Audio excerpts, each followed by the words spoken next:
Alors, je vous laisse la parole. Bien, merci Sylvie, merci à vous tous de nous recevoir aujourd'hui. On est très très contents d'avoir fait le déplacement jusqu'à Montréal. Et bon, on tenait à vous le dire, même si ça nous prend un peu de temps et si on aura un petit peu de moins de choses à dire parce qu'on l'a dit, mais on est très très contents d'être ici. Alors, on va vous présenter aujourd'hui assez rapidement le résultat d'une recherche qui a été financée par deux groupements d'intérêt public que sont l'ONPE, l'Observatoire national de la protection de l'enfance, et le GIP Droit et Justice, donc GIP Groupement d'intérêt public, Droit et Justice, qui s'intéresse en fait à la question aussi de l'accès aux droits des individus. Et donc cette recherche, elle a bénéficié d'une phase exploratoire qui avait été menée par Émilie Potin et Hélène Trélu, est financé par le GIS Marsouin. Donc en fait, tout se recoupe et on n'en sort pas, mais c'est aussi parce que c'est des intérêts qui sont communs sur ces questions-là qu'il y a cette espèce de soutien. Et donc une recherche exploratoire sur des enfants placés et sur les usages des outils numériques, et notamment des outils de correspondance numérique, et qui a débouché sur cette recherche financée que nous avons menée pendant 18 mois avec un certain nombre de chercheurs de disciplines différentes. Sociologie, droit pour ma part, et sciences de l'éducation avec François Sorin et Pascal Plantard qui nous a aussi accompagnés. Alors, cette recherche, elle a donné... donc, je vais vous passer la suite. Non, ah oui, c'est la source. C'est là. Ouais, ouais. Non, mais ça doit être bon, non ? Pardon. Donc cette recherche, elle s'est basée sur des sources qu'on pourrait développer ensuite, mais sur lesquelles on ne va pas rester très longtemps. C'est en fait essentiellement des entretiens avec des professionnels de la protection de l'enfance, des assistants familiaux, assistantes familiales, des éducateurs spécialisés, dans des foyers ou dans des lieux tiers. Des entretiens qui ont été menés aussi avec les enfants placés.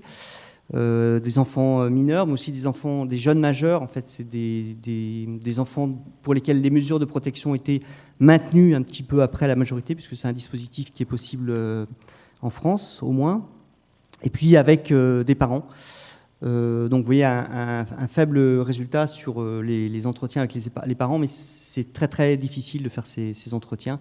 Et voilà, donc, ce qui explique aussi le faible nombre de personnes qu'on a pu rencontrer. Et puis, une autre source, alors qui est une source qui est propre à ma discipline, c'est une source essentiellement tirée des textes qui sont extrêmement importants. J'entendais hier, dans l'éthique, il y a des valeurs, c'est pas des obligations, mais parfois les obligations expriment des valeurs, et le droit exprime aussi ces valeurs-là. Et donc, il était important pour nous d'avoir un cadre juridique extrêmement clair sur ces questions de protection de l'enfance, sur ces questions d'usage et d'outils de correspondance numérique. Et puis, évidemment, la mise en œuvre de ces règles par les juges. Donc, on est allé interroger la jurisprudence, mais aussi les magistrats eux-mêmes. Et puis, voilà, des professionnels de la protection de l'enfance, des cadres de l'aide sociale à l'enfance, par exemple, qui nous ont aussi aidés dans des entretiens à préciser, en fait, les contours contextuel du cadre de l'usage des outils numériques par les enfants placés. Donc c'est un peu tout ça qu'on va vous présenter aujourd'hui sous forme de résumé. Alors avec deux orientations. Une orientation d'abord qui est centrée sur les usages des outils numériques ou de la correspondance numérique par les enfants. Donc, qu'est-ce que ça fait ? Qu'est-ce qu'on en fait de ces outils numériques ? Et puis après, on verra ensemble les implications, les effets, les conséquences aussi sur la pratique professionnelle de l'usage de ces outils, comment c'est pris en compte ou comment ça pourrait être pris en compte. Alors, c'est compliqué de parler et de jouer avec la technique en même temps. D'abord, sur l'organisation des usages du côté des mineurs placés, il faut admettre que les outils numériques, la correspondance numérique, c'est un fait. Ce sont des outils qui sont à disposition, que l'on le veuille ou pas. Les enfants y ont accès, les mineurs y ont accès. Alors on peut s'interroger sur les questions d'âge, de conditions d'accès suivant l'âge, d'équipement, d'abonnement, mais ils y ont accès.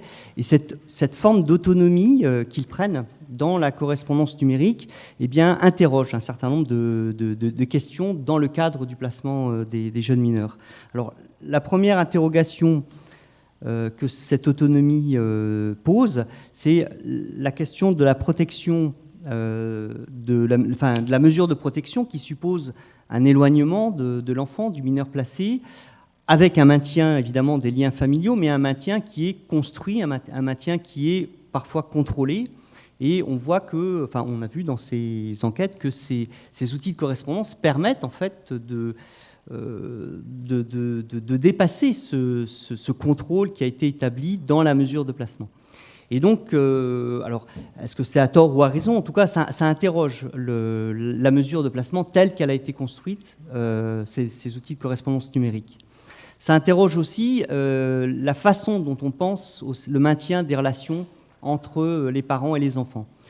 On a remarqué que souvent, la construction du lien entre les parents et les enfants se faisait dans la décision judiciaire autour de ce que l'on appelle le droit de visite, d'hébergement et de correspondance. Or, ce droit de visite, d'hébergement et de correspondance, c'est une forme d'atrophie de l'autorité parentale et donc du droit des parents avec la finalité, l'intérêt de l'enfant. Et on voit ce que l'autonomie ici donnée de fait par les outils de correspondance numérique apporte à cette question-là, c'est que finalement le droit tel qu'il a été pensé de correspondance a été pensé essentiellement au départ des parents vers les enfants. Mais il n'a pas été pensé des enfants vers les parents, vers les amis, vers le reste de la famille, vers l'ancienne famille d'accueil. Et donc, c'est ce que ça nous a révélé, en tout cas, cette enquête, c'est que la construction de cette correspondance classique dans la protection de placement est une construction qui est finalement descendante ou, en tout cas, va des parents à l'enfant et pas de l'enfant aux parents. Et on voit que ça apparaît, en fait, avec les outils de correspondance numérique. Alors, ça ouvre aussi des réflexions sur cet usage des outils numériques, sur d'abord le droit du mineur autonome à communiquer. Quel est son droit à communiquer? Est-ce qu'il a un droit à communiquer finalement? Et s'il est là, de quelle nature est-il? Sur la responsabilité de ces mineurs, sur leur autonomie, c'est-à-dire quelle part de contrôle, quelle part de liberté ils ont dans l'usage de ces outils numériques, et sur l'effectivité des mesures de protection, c'est-à-dire est-ce que finalement ces outils ne tentent pas à remettre en cause parfois la mesure même de protection et d'éloignement telle qu'elle avait été envisagée. Donc avec Émilie, on va voir maintenant la question du contenu de l'utilisation de ces outils de correspondance numérique. Merci Gaëlle. Bien, du coup, ces médias socio-numériques, la manière dont ils sont mobilisés par les mineurs, donc ces médias, ils permettent d'abord d'accompagner des transitions, l'arrivée dans la mesure de placement, et une de ces transitions, je vous ai mis un petit extrait d'entretien d'une équipe éducative qui dit « Il est arrivé que des jeunes demandent s'ils pourront garder leur portable la nuit, parce que ça peut conditionner leur adhésion ou pas au placement. Des mômes qui sont tout seuls, ils sont seuls sur un collectif, ils sont loin de leur famille, loin de leur réseau, loin de leurs parents. Tu déboules ici, tu as 15 piges, tu es tout seul, tu connais personne, tu as ta vision, ton fantasme du foyer. Je suis désolée, ton téléphone portable, ton smartphone, c'est ta bouée. » Donc du coup, ces outils viennent accompagner à la fois l'arrivée dans le placement, mais également les changements en cours de parcours de prise en charge, l'accompagnement d'un lieu d'accueil à un autre, ou encore, ils peuvent venir accompagner des départs. On a rencontré notamment une maison d'enfants à caractère social qui avait développé sur un réseau social, du coup, un lien qui pouvait perdurer entre, du coup, les professionnels et les jeunes qui étaient toujours accueillis et, du coup, ceux qui sont partis. garder ce lien via les médias socio-numériques. Ce que ça permet aussi, au-delà d'accompagner les transitions, ça permet de se tenir informé des événements familiaux, mais c'est aussi un moyen pour ces mineurs d'identifier et de mémoriser des liens familiaux qui peuvent être inactifs, parce que dans ces familles, parce que les familles de ces mineurs sont aussi dynamiques, on va retrouver des séparations familiales, des séparations conjugales, des recompositions, et du coup les mineurs, ils n'ont pas forcément une vue d'ensemble de l'arbre de famille. De plus, dans les fratries, ils ne sont pas forcément tous placés en même temps, dans le même lieu d'accueil. Du coup, on va avoir en fait des trajectoires qui sont assez différentes, et du coup, une partie en fait de l'arbre de famille peut devenir invisible au quotidien. Ces réseaux socio-numériques sont un moyen pour venir identifier en fait les différentes affiliations et permettre de se retrouver. Ce qu'on retrouve aussi, donc, c'est l'articulation de deux espaces, l'accueil et le familial, avec cette possibilité aussi pour le mineur de s'inscrire sur deux espaces en même temps. Ce qui est aussi compliqué dans le cadre de l'accueil, on en reparlera par la suite. Et enfin, la possibilité de raconter et d'échanger à partir du quotidien. Derrière ce que certains auteurs appellent un polymédia, tel que le smartphone, on a une interface qui est ajustable au type de relation. Ce que disent Madianou et Miller, c'est que la plupart des relations créent une configuration particulière de médias qui s'adapte à des besoins communicatifs singuliers, qui s'adaptent en fait à des configurations de liens, à des configurations familiales qui sont à chaque fois singulières. Ici, donc, l'enjeu relationnel est de pouvoir choisir le bon média en fonction de l'information à faire passer, mais également en fonction de l'interlocuteur.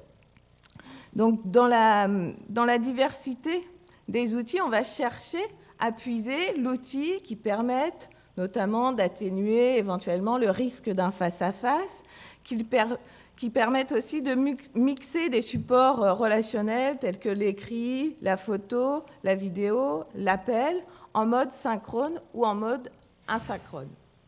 Alors, maintenant, on va voir à partir d'une petite vidéo comment finalement le cadre du placement réagit à ces usages, aux usages des mineurs. Bonjour et bienvenue dans cette vidéo. Aujourd'hui, nous allons nous intéresser aux difficultés que peuvent rencontrer les professionnels de la protection de l'enfance face aux médias socio-numériques.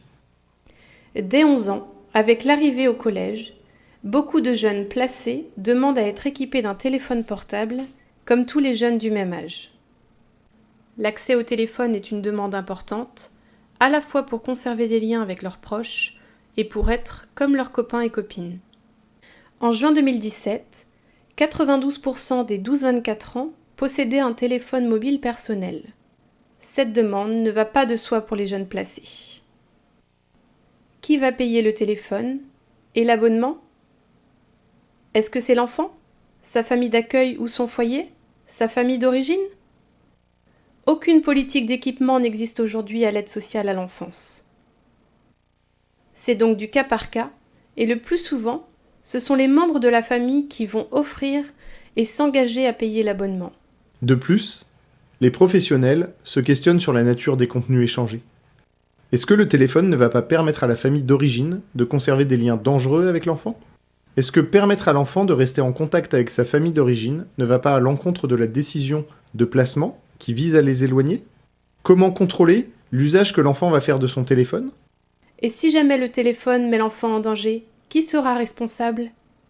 À ces questions, les juges des enfants répondent qu'elles ne relèvent pas du juridique, que ce n'est donc pas à eux de trancher, sauf si des difficultés sont déjà apparues. Face à l'absence de réponse juridique, les professionnels de l'accueil, familles d'accueil ou éducateurs et éducatrices adoptent différentes positions. Certains et certaines pensent qu'on ne peut pas tout contrôler, et sont quelque peu fatalistes. C'est comme ça, on ne peut rien faire.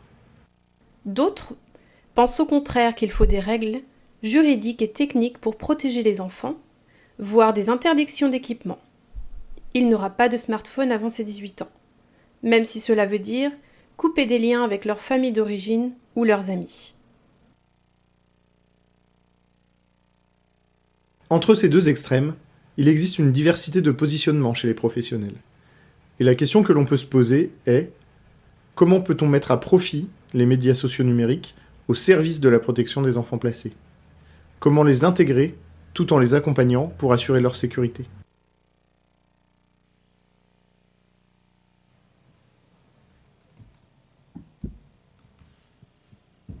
Alors, ici, le tableau, il présente différentes figures de positionnement professionnel à partir de plusieurs dimensions.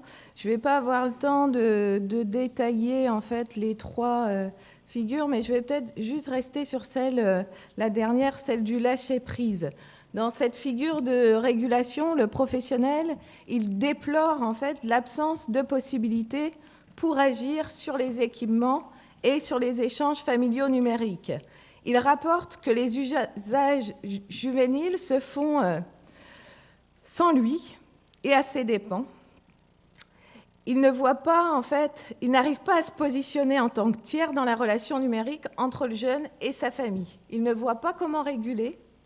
Il estime soit que c'est trop intrusif de contrôler le contenu du téléphone du jeune et ou des comptes sur les réseaux sociaux, et en même temps, il n'a aucune règle auquel il peut se référer. La seule régulation qu'il peut mettre en place, c'est celle du temps d'exposition aux écrans. Ce professionnel-là, il trouve peu, voire pas de soutien sur ces questions. Il a donc tendance à lâcher prise, à abandonner toute forme de régulation, voire à déléguer ce travail à d'autres, aux parents notamment, en renvoyant la responsabilité de ces usages du côté des parents, aux jeunes directement ou à d'autres professionnels. Alors ce qu'on voit en fait derrière aussi ces trois logiques de positionnement professionnel, on y voit trois enjeux. Premier enjeu, c'est l'enjeu de connaissance qui a deux dimensions. À la fois la connaissance des instruments, c'est-à-dire comment les professionnels finalement sont équipés eux-mêmes de ces outils et comment ils peuvent faire valoir ces médias socio-numériques en tant qu'instruments en fait de travail. Donc, premier enjeu, la connaissance des instruments. Deuxième enjeu, du côté des professionnels, la connaissance des pratiques numériques juvéniles, c'est-à-dire l'intérêt, développer un intérêt pour les pratiques des jeunes. Et là, le développement de cet intérêt, il est au cœur même de la relation éducative et il est soutenu aussi par une connaissance de la situation. Premier enjeu, la connaissance. Deuxième enjeu, l'accompagnement des pratiques juvéniles en faisant des échanges familiaux, des supports pour permettre une meilleure interconnaissance entre lieux d'accueil et famille. Ici, la porosité entre le lieu d'accueil et la famille est une situation inédite en protection de l'enfance. Et de cette situation inédite, finalement, c'est aussi un support pour le travail des professionnels. Et enfin, dernier enjeu, se saisir des médias socio-numériques pour gérer des conflits relationnels, des mises en danger en présentiel, quand les corps, justement, sont engagés en présentiel, alors même que l'écran, justement, peut mettre les corps à distance, c'est-à-dire comment, en tant que professionnel, on peut faire aussi des médias socio-numériques, des alliés, et profiter de ces écrans pour les mobiliser comme des formes de protection. Pour conclure, à présent, nous allons voir les enjeux de l'intégration de la communication numérique dans l'écosystème du placement. Il reste 1 minute 30. Alors, pour conclure donc, sur cette minute 30 qui nous reste, et nous avons largement le temps, il y a des principes qu'on a envisagé de mettre en avant, qui ne sont pas des conseils, mais qui sont plutôt des pistes de possibles dans cette question de la sécurisation à la fois de la situation de l'enfant, de l'accompagnement de l'enfant et de la reconnaissance aussi des droits fondamentaux. Parce qu'il y a aussi cet aspect-là qui est un peu mis sous le tapis à plusieurs reprises et qui nous semble important de mettre en avant. Donc on a trois pistes, trois propositions possibles. La première proposition, c'est garantir quand même le droit à la communication au nom de l'intégration et de l'inclusion numérique de l'enfant. ce qui n'est rarement mis en avant dans aucune décision. Donc il y a les droits fondamentaux du maintien des liens familiaux, par exemple, mais le droit à communiquer de l'enfant n'est pas un droit qui est mis en avant et pourtant qui est reconnu par tous les textes internationaux et les textes nationaux français.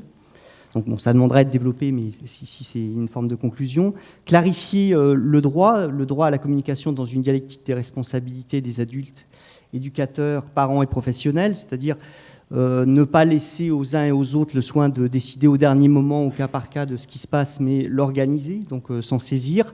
Alors je pense aux magistrats, mais aussi aux professionnels et aux parents, et de clarifier ça dans des documents que l'on connaît en France, comme le projet pour l'enfant, par exemple, qui n'est pas la panacée, mais qui peut être le lieu de cette clarification. Et troisièmement, et ce sera la fin, encadrer ce droit au nom de la responsabilité éducative et en fonction du degré d'autonomie du mineur. Donc c'est très important aussi de parler de cet encadrement du droit, même si on en a reconnu l'autonomie. Alors, avec cette remarque qu'on a eue plusieurs fois, c'est que la remarque des juges et des professionnels, c'est de dire... nous, on a besoin de souplesse, on a besoin de faire au cas par cas suivant le contexte, suivant les situations. Et on a aussi une remontée des parents et des enfants qui est, si on n'a pas de règles, on a l'impression que les décisions sont arbitraires. Donc entre cette souplesse nécessaire et ce cadrage qui peut sembler contraignant, il y a peut-être une voie à trouver entre les deux. Voilà, merci pour votre attention. Merci.